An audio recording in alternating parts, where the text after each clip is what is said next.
welcome to another fantastic Algebra 2 video. Yay! So in this one, we're going to look at common logarithms and natural logarithms. So a common logarithm is a logarithm that has the base of 10. This is the one that's commonly found on your calculator. So we talked about how we have the log base b of, I'm just going to use y equals x to keep with what we started with. And when it's the common logarithm, we're just going to drop this b. That b is just going to go away, just to say log of y equals x. And when we drop that base, when that base is missing, what happened to it? That is actually denoting that we are working with a log base 10 of y equals x. So 10 to the power 1, 10 to the power of 2, that base of 10 is used a lot. We actually use this idea when I believe we're talking about earthquakes, that base 10, scientifically, 10 is found a lot. So instead of writing it over and over and over again in all our logs, again, this is like reading. This is like reading a book. When you drop that base, that means we're working with a base 10. All right. The second one, so this is the common log. The second one we're going to look at is a natural log. So again, we have the log base b of y equals x. And we talked about Euler's number. And Euler's number is that natural number, that e. So when I have the base e, again, it's a number that's found a lot. We found that number when we were looking at 1 plus 1 over the rate raised to the power of the rate back in exponentials. Because this is used a lot, especially in science, we want to shorthand it even more. So we call this the natural log, and I would write this ln, and that's an L, not a 1, so I'll write it cursive L, ln of y will equal x. We shorten it. Why it's not NL for natural log? I don't know, maybe it's log naturel from some other place. I should probably look that up. But this is just the natural log. And so we will call this natural log. All right, and how can we use these? How can we use these going forward? Because not everything is a base 10 or not everything's a base e. Well, what we can do with these is, first we can find the values. What we can do of these, if I have like 2 to the x equals 7, we won't have the same base here. This is not going to equal the same base. So I can actually either use the log of base 10, 2 to the x equals log of 7, and then follow some log rules. One of the log rules says that if you have a base raised to an exponent within the log, you can take this exponent and move it to the front. And then in this case now we could find x by dividing log of 2. And remember, this is log of 7, log of 2. This log is part of the 7. This log is part of that 2. You cannot cancel them out. 7 halves is not the same as log of 7 over log of 2. You would have to plug this into a calculator. And we would get that x is equal to, and I'm going to just do that. I know I just pulled up this example out of my brain.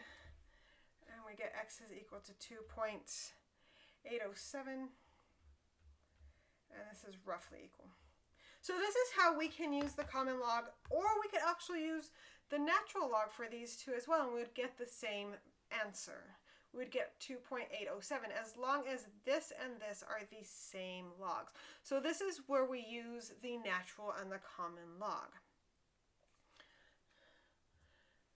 All right, so let's look at example 4, and they have us take log of 900 is equal to what value?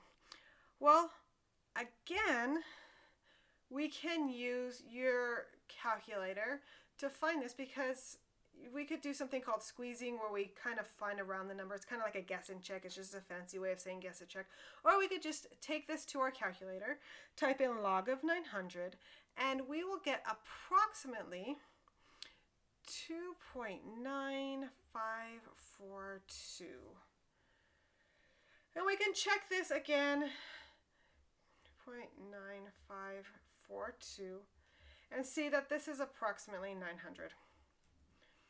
So that is, again, how we can use the log to find some values. Now, what if I gave you something like the natural log of e? Well, remember, in your head, you need to think, okay, well, here's my brain, my thought bubble.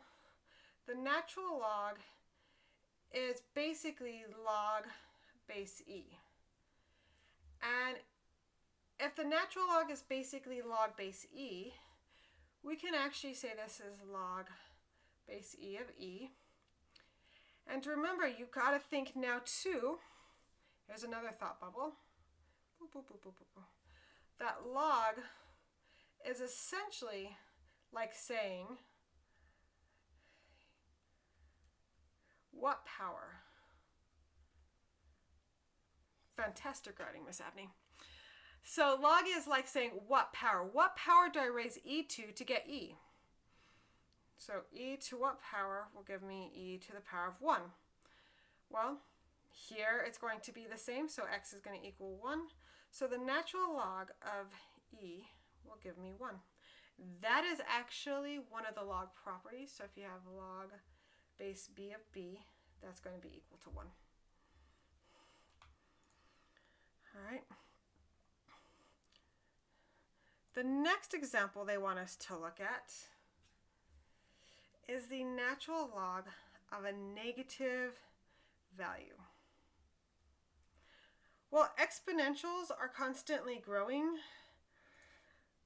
We don't actually go into the negatives. We've talked about this at the very beginning. If I were to look at the natural log,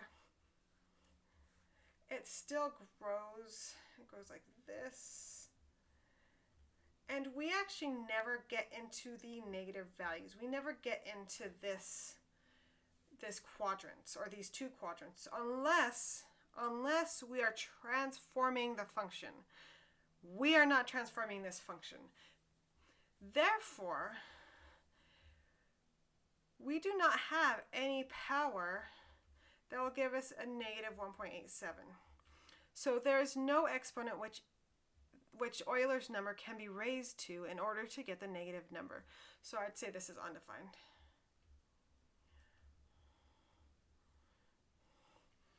All right. And by the way, it's always good to visualize what the graph might look like. This is why I continuously show the graph, so that you can actually reason through these problems and notice, yeah, hey, the graph is not a typical logarithm function that's not transformed or moved back, will not cross the y-axis. Just like exponentials have a horizontal asymptote at y equals 0, the inverse of that would be y equals 0, and that would be a vertical asymptote. And so logs have that vertical asymptote at x equals 0. It's a vertical asymptote. So it will not cross that naturally. All right, guys, if you have any questions or comments, please feel free to ask, and I will see you in the next video.